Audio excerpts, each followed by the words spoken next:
The last film I reviewed was Willy Wonka and the Chocolate Factory. Its cult following leaves it deemed as one of the all-time classic children's flicks, and for good reason. There's a lot to appreciate about the film. And considering how low filmmakers got in terms of content, you wouldn't find yourself surprised if the 2005 remake of the film ends up sucking.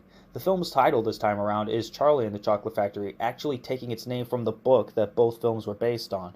It was directed by Tim Burton, who was not a very good choice for a director with a film like this, but let's see if he can manage. For those who are unfamiliar, Willy Wonka's Chocolate Factory is giving away 5 golden tickets, each one being hidden within random packets of their chocolate bars. The lucky 5 are the gluttonous Augustus Gloop, the spoiled Veruca Salt, the arrogant Violet Beauregarde, the ill-tempered Mike Teavee, and the main character, Charlie Bucket, who came from a poor family. 5 children are taken on a tour around the factory by Willy Wonka himself, this time around played by Johnny Depp, and are expected to earn a lifetime supply of chocolate, and one of them would earn an additional prize. Okay, let's discuss Johnny Depp. This was during a period where Tim Burton and Johnny Depp were a famous director-actor duo. However, when I think of Johnny Depp, I think of him playing a more serious role, like Captain Jack Sparrow for instance. He's not a good fit for a whimsical character like Willy Wonka. He's too sarcastic and rude. Unlike Gene Wilder, who played the role perfectly. Wilder played the character to have a mix between bright and playful and eccentric and creepy. Now that's the Willy Wonka I like to see. With Johnny Depp, does he really need to not care about who the children are, especially knowing later how important it actually would be?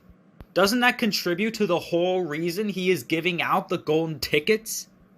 Another thing about the portrayal of Willy Wonka in the newer version is that he was given a backstory. A backstory for a character that didn't even have a backstory in the old version, nor did he even need one? In his childhood years, Wonka was raised by a dentist played by Christopher Lee, who didn't want him tasting even a little bit of candy. Why was his backstory needed? It's just a basic story of a character that needs to learn to make amends with a parent. I've heard a suggestion once that maybe it was because Tim Burton had a difficult past, thus the reason for the backstory. Okay, that's an idea. But couldn't that idea have been used in a different film? Charlie's not that fun either. This might contribute to the fact that the film focuses more on Willy Wonka than Charlie, despite his freaking name being in the title. He's too much of a little Mr. Perfect to be the one to deliver the film's overall message. Remember how Wonka has to allow Charlie to sink in what the moral of the story is in the original? The remake does the complete opposite. Now, Charlie has to remind Willy Wonka how important family is. I still fail to see the purpose. If there's one thing the new version improves over the other one, just a little bit, it's the visual design. Sure, the older one was bright and colorful with only one exception, but by modern standards, it looks pretty dated. The Chocolate River looks more like water with food coloring, and the everlasting gobstoppers are multicolored spiky pieces of candy, which was not how the book describes them. The newer version got this done better, and the chocolate actually looks like chocolate. The set design is an improvement too. It looks more like a factory now. Even then, the newer version has its problems. It's too dark. I have that same issue with the tone of the film. The departures of the children are supposed to be darkly comical, and this is where Tim Burton dropped the ball. It's just dark. It's not all that comical, even though it's trying to be. Though the positive side to it is that it's closer to the book, especially with Veruca, and we know that all 4 of them get to walk out of the factory, unlike the older version. I'm also not a fan of the tunnel scene as portrayed in this version. The original was scary and twisted. It was meant to serve as a warning to what may come to those who give in to their impulses. This may not have been something to get across to children the same way it would come across to adults, but once you understand what this tunnel's about, it becomes more chilling.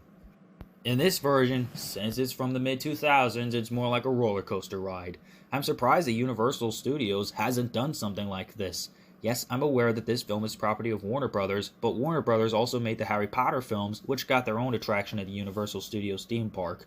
Regardless, the tunnel scene as displayed in this version has less value than the older version. Yeah, this version was underwhelming. It's not terrible, it's not a bad representation of the classic story, but it's too dark in tone and visual display. I don't even like the design of the Oompa Loompas. That's not an Oompa Loompa. This is an Oompa Loompa. The Oompa Loompa songs don't help either. It's not at all memorable like in the older version, though they did have the clever idea that for each departure, the Oompa Loompas sing a different style, and it's only the Oompa Loompas singing. It's not a bad idea, but it lacks heavily in execution.